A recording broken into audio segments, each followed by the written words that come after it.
Hello everyone, welcome back to my YouTube channel. আজকে আমি চলে গেছিলাম সোলো ট্রিপে। ইয়েস, আজকে বেরিয়ে পড়েছিলাম একা একাই একটু ঘুরতে।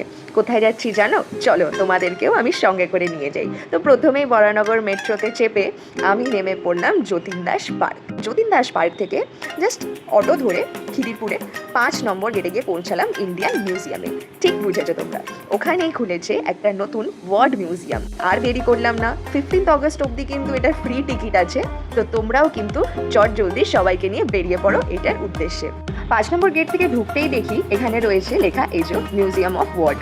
তারপরে একটু আমি হর ঘর তিরঙ্গা ব্যানারের সাথে ফটো তুলে নিলাম। যাই হোক, তো আমাকে একজন দাদা তুলে দিয়েছিলেন আর কি এটা, কেন আমি তো সোলো ট্রিপ গেছি, সঙ্গে কেউ না থাকলে এই এক সমস্যা। জোরে বৃষ্টি চলে এসেছিল, ওই জন্য আর কি একটু তাড়াহুড়া করেই চলে গেছিলাম। ব্যাগ নিয়ে এখানে ভেতরে যেতে দিচ্ছিল না, ব্যাগ বাইরেই রাখতে হচ্ছিল। তো কোনো টিকিট লাগছিল না, এটা পুরো ফ্রি অফ কস্ট। ভেতরে ঢুকতে গিয়েই দেখলাম আমাদের ভারতবর্ষের যত রাজ্যের যা যা ভাষা রয়েছে সব কিছু এখানে একটা চক্রের মধ্যে দেওয়া রয়েছে। এত সুন্দর সাজিয়েছে, মানে এত ইউনিক জিনিস এখানে আছে। বাচ্চা থেকে বয়স্ক মানুষ প্রত্যেকের জন্যই এই মিউজিয়ামটা বানানো হয়েছে। তারপর হঠাৎ করে একটু এগিয়ে যেতে গিয়ে দেখি এখানে তো ভিড় কেন, সবাই কি করছে। ও বাবা, গিয়ে দেখতেই চোখে পড়লো একটা বিশাল আকারের বই, যেখানে নানা ভাষার নানা কবিতা লেখা রয়েছে। আমার তো ইচ্ছে হলো একটু শুনে দেখি। কানে ফোন দিতেই দেখতে পেলাম সব কবিতাগুলো একদম ভালোভাবে শুনতে পাচ্ছি। এবার চোখে পড়লো আমাদের নৃত্যের নবরস। যারা ডান্সার আছো তারা খুব ভালো করে জানবে যে নাচ করতে গেলে 9টার রস আমাদের জানতে হয়। সেগুলো কি কি এখানে পুরো ইন্ডিভিজুয়ালি দেওয়াও রয়েছে, আর খুব ভালো করে ওরা এক্সপ্লেন করে দিচ্ছিল। আমাদের ইতিহাস, আমাদের বাংলা, আমাদের সংস্কৃতি সবটা খুব সুন্দরভাবে এখানে তুলে ধরা হয়েছিল। এদিক ওদিক ঘুরতে ঘুরতে আমার চোখ গেল একজন কাকুর ওপর। দেখো, কাকু কিরকম ড্যাব ড্যাব করে তাকিয়ে ডাকছে আর আসন আসন করে ওয়েলকাম করছে। নিজের মতো চলে গেলাম একটুখানি বীণা বাজাতে।